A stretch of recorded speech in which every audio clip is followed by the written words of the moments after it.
இருக்கிறதுலயே சார்பட்டா பரம்பு தான் டாப்ல இருந்துச்சு. எல்லாரும் என்னென்னமோ முயற்சி பண்ணி பார்த்தானுங்க. மைசூர்ல இருந்து பாக்ஸரை கூட்டு வந்தானுங்க, ஆர்பர்ல இருந்து வெளிநாட்டுக்காரனை கூட்டு வந்தானுங்க. ஒன்னும் நடக்கலையே.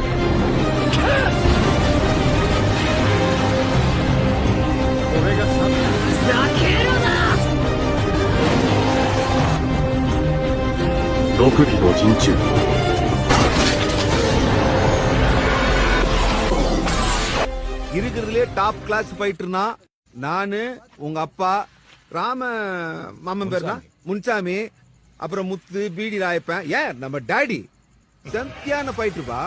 எங்களை அடிக்கிறதுக்கு அப்ப ஆளே கிடையாது. இப்போ இந்த ரோஸும் ஃபேமிலியும் எல்லாரையும் அடிச்சு நம்ம பரம்பரை கவுத்துட்டானுப்பா. கடும்